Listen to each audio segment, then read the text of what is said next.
I'm Dr. Gerald Fishkin, and welcome to my show today. Right now, the world appears to be turning upside down, and people are fearful of falling off. That's my opening today on this COVID-19 coronavirus pandemic. In my own personal life, I have never seen anything like this. People are hoarding toilet paper, water, hand sanitizer, alcohol, and anything else people can get their hands on in order to feel safe. Hoarding does not make you feel safe. It only deprives others of important necessities. And I'm going to be talking a lot about hoarding later on in my show. But right now, people are asked to self-quarantine or are in mandated shelter in place. And we're asking people to maintain their best health practices, including maintaining a social distance of 6 to 10 feet, washing your hands on a regular basis with a disinfectant, and keeping your hands off of your face, including touching your eyes, nose, ears, mouth, and by all means, keeping your hands out of your mouth, as the mouth and the nose are the major superhighway for contracting the COVID-19 virus.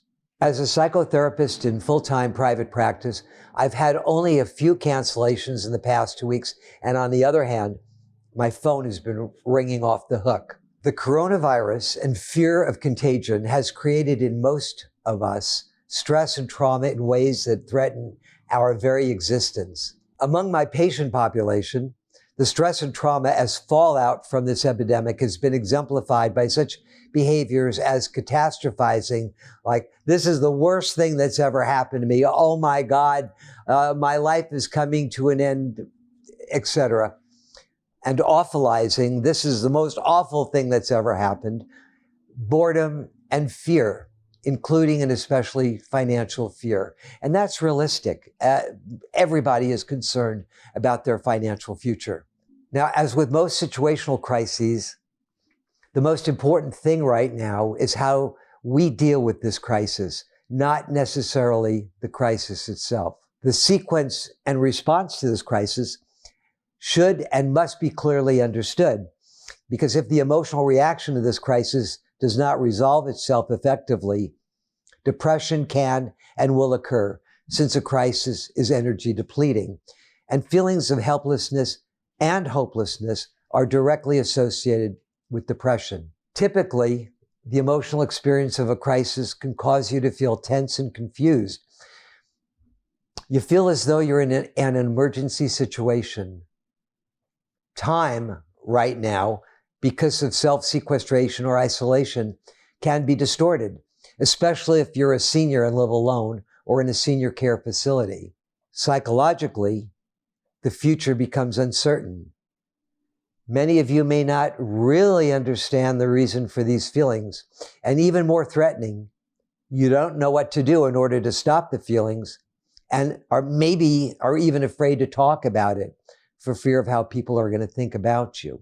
Now, each of us has our own unique style of dealing with a crisis, but most typical of our reactions to the corona crisis is the feeling of loneliness, despair, self-absorption, and self-pity. Many people are reporting to me that they don't see their world as being orderly and predictable right now. Rather, they experience a sense of chaos and imbalance in their life, shaking the very foundation of their existence and sense of well-being. I will say to each of you right now, this is not nuclear fallout. This does not have a half-life of 50,000 years like nuclear fallout or radiation. This is a virus. This is not Chernobyl. And if we all use our best health practices, this virus, which has a life in the air of about 3 hours and a shelf life or a life on hard surfaces, meaning plastic or metal, up to 3 days, this virus will die as we keep it from hosting on us. So this is a war to neutralize and ultimately eradicate this virus. We will win this war together. That's a guarantee. The author, James Reston, who wrote about war, said, and I quote, "The first casualty of war is common sense," period, end quote. We have to, each of us, maintain common sense. This is not a time for entitlement and doing a poor me. This is a time for each of us to learn how to be adaptable when our daily routine is turned literally upside down. People have been reporting to me that their loss of routine has led to a sense of disorientation. And my reaction is, yeah, that's going to be true for a while. We don't know how long a while, but this is the new normal. And we need to get used to it. And more important, we need to grow from this crisis. I'll give you an example. The Chinese ideogram for crisis and dangerous opportunity are the same. And what that says is that we have to see this crisis as an opportunity to learn something new, to reframe, to have gratitude, and to be more open with those closest to us, with those we love and with those we care about. And while many of you may feel a sense of helplessness or think helpless, that does not have to lead to hopelessness. Remember, the last item in Pandora's box was hope. And it is also another item that not too many people are talking about today. But I'm going to talk about it with you, with the goal of helping you to maintain a sense of optimism, which goes along with hope. When we can see our future, even if it's an hour from now, we have to have a sense of gratitude that we're still here and still functioning. And if you're bored or dealing with the fear of the future, that fear is anticipatory. Get your thinking into the present. If there's something that you wanted to do for a long time, just do it. Clean out that corner of a room or in the garage, or paint that little area of the wall that's been jumping out at you every time you look at it. Do it, but get out of your head what you think is going to happen, because it won't, and typically it never does. This is a time to do those personal or honeydew tasks without feeling guilt. As Nike says, just do it. Boredom? Really? Whatever happened to hobbies, that book or books you've been wanting to read? Do something, but to sit around and feel bored means you're just looking at your clock. Get out of your head and do something. This crisis has also spawned a large amount of social humor, including humor that reflects what's happening right now. Now, I've selected two that I thought were particularly funny, and I'm going to flash those up on the screen right now. Hopefully, I can hear your laughter. So tonight, the sun will set and the moon will rise, and we will be here another day together. So, my dear friends, here's my prescription for us getting through this crisis together.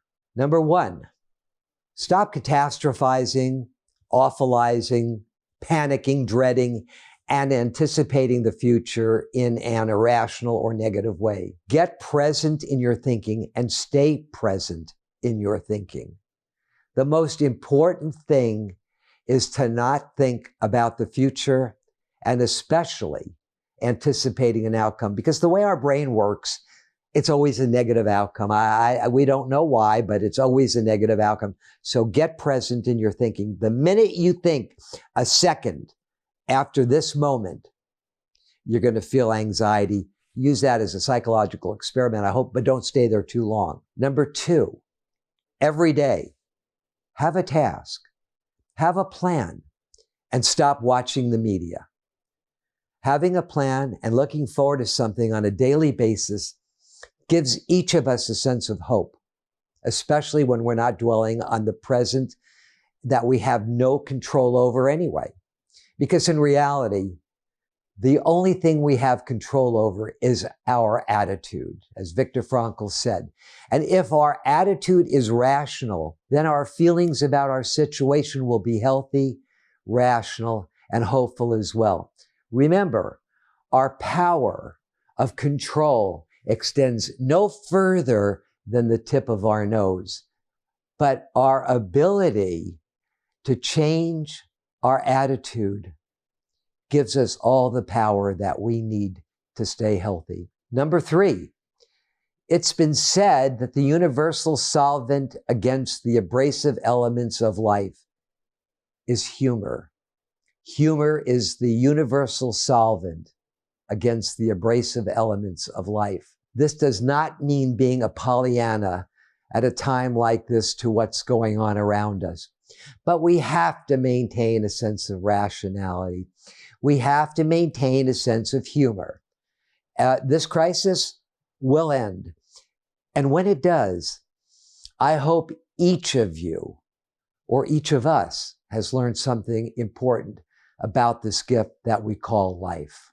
Number 4, having current information is important, but don't compulsively watch the news. You're going to find that your anxiety and blood pressure will rise. The news is intended to keep you attached to it, to watch it as if it's the bloodline for your life. Get as much information as you need and then turn it off. You know, the thing about trauma is that we are constantly going back to the point of trauma, the thing that caused the trauma. We're constantly thinking about it in our mind, in our dreams. And that's so true with information about this virus. Turn off the news. It's not going to make your life any better, and it's designed to keep you agitated. So don't watch the news on a regular basis. Number 5, prayer and having a spiritual connection is really, really important, and especially now when our sense of hope is threatened. Prayer, like meditation, gives us a connection to a higher power. Because of social distancing, people are even praying at home through the internet. How brilliant is that? You need to do something to maintain a spiritual connection, because there's more than what's going on right here on terra firma. So get into it. Every day, have some kind of a connection to something that's not you, okay? Something that's a little bit higher. Prayer is not a bad thing. Number 6, exercise is very important, and especially when we're housebound or in self or mandated quarantine or isolation. No one wants to feel helpless or to be quarantined. We were raised in freedom and we expect it. So watch your frustration and your anger levels. Remember, your emotions, the emotions of hope and fear, cannot exist at the same time. So which one do you choose? Hope or fear? Remember, they can't live together. And quarantine does not have to mean that you're housebound. Get out. Take a walk. Walk your dog. Offer to walk your neighbor's dog. You can even walk your imaginary dog. It just doesn't matter. Just get out of your living space so you can get some fresh air and clear your head and see that there is a horizon somewhere that's not in the 4 walls of your home or your apartment. You need to get out and exercise. Remember, being in quarantine does not mean being in the corner of a room. You can get out, you can do something physical just so you can get your blood running through your body. Number 7, consider taking an internet class or a program, or visit cultural websites such as museums, galleries, or travel websites. And it can be very engaging. My wife and I do that ourselves a lot, even when we're not quarantined, which we're not. You may visualize and plan your next vacation. The net effect is to get out of your current and fearful thinking and into something fun. It doesn't cost any more. You can also check out the courses offered on the Great Courses website. Again, that's the Great Courses. They have everything you could imagine. I used the Great Courses when I was writing my last book, The Science of Shame. So I offer the Great Course website. Amazing. Will take you to places you've never even imagined. You might even learn something new during this time of sequestration. Number 8, cell phone and digital addiction is okay when you live your regular life. And I've done some shows on the effects of digital addiction. In self-isolation or enforced quarantine, you don't know what to do with yourself. This outcome is and was inevitable, and your reactions to it show just how out of balance your life is. Use this time to learn or experience something new, but get off of your cell phone and get into life. Years ago, I had a fantasy. What would you all do if all the cell phone towers in the world just stopped functioning? What would you do? How would you communicate?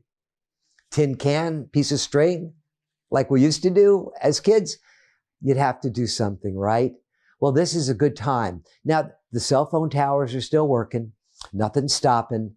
Number 9, for many of you that are forced to work at home or whose daily life and routine have been upended like most, you'll need to learn how to deal with working in isolation, which, if not dealt with effectively, can lead to boredom, fear, restlessness, and frustration. Mental health is a growing issue in the United States, and it's one that can be made worse by isolation. A recent report from Cigna Health Company found that 75% of younger workers, those in the millennial or Gen Z groups, feel isolated at work. And that's when they're in the office. So not surprisingly, the potential for loneliness, anxiety, and depression is even more significant for those who work alone at home. There's a sense of loneliness that can be exaggerated. That means someone who is usually anxious may find themselves paralyzed with fear when away from the office, or a lonely person may dip into depression. In either case, their output could slow down to a crawl. Self-isolation can be scary if you don't have a support network to help. So begin to develop a support network now. If you're in recovery and in enforced isolation or in quarantine or under a mandatory stay-at-home order, you might need a digital or virtual support group to help keep you in balance and from feeling isolated or desperate at worst. Number 10, the social behaviors of some, unfortunately not all individuals in our culture, have been very disappointing and amazing at the same time. On the one hand, there are the hoarders that I referred to earlier who believe they have a right to get as much as they can now while depriving others of daily necessities. In a crisis like this, hoarders show a lack of conscience. It's sociopathic behavior. I'm asking hoarders to do the right thing, and especially hoarding during a national and international crisis. This is horrific. Everybody needs to take a deep breath and understand there's nothing wrong with our delivery supply chains and warehouses, which are all full. Stores are being restocked daily. Remember one thing, hoarding leads to rationing, and rationing we don't want at any cost. On the other hand, I've seen strangers offering to help strangers. I've lived in my community for 39 years, and I'm now getting flyers on my doorstep from our young neighbors offering assistance such as food shopping, walking somebody's dog, getting medication for someone if necessary, cleaning their house. I have never seen anything like this before. And I am really grateful. I am so grateful for these young neighbors and what they're doing. And by the way, I have a low-cost, no-cost solution for hand sanitation. It's a spray bottle with rubbing alcohol, just a little spray bottle. I think you can all see it. Check this out. Look at that. It sends a little atomizer. So what it does is Works like any kind of sanitizer. You can do this at home. It won't cost you anything. So go to your local pharmacy, pick up a little spray bottle. If they're open, I'm sure they're open, and put some alcohol in there and use that as your hand sanitizer. I want to show you something very special to me, and we're putting it up on the screen right now. This plant has stood vigil at my front door since I planted it 39 years ago. It's called the yesterday, today, and tomorrow plant. I don't know its technical name. However, it has withstood droughts, rainstorms, wind, but it has also had the balance of sun half the day during mostly quiet times. And 39 years later, it's still here and in blossom right now. And we will be here, and hopefully with a deeper and richer appreciation of and for life. So, for our best mental, emotional, and physical health during this crisis, let's remember one thing. We're all in this together. We will all get through this together with patience, understanding, and compassion, not only toward others, but especially toward ourselves. In this highly partisan country of ours,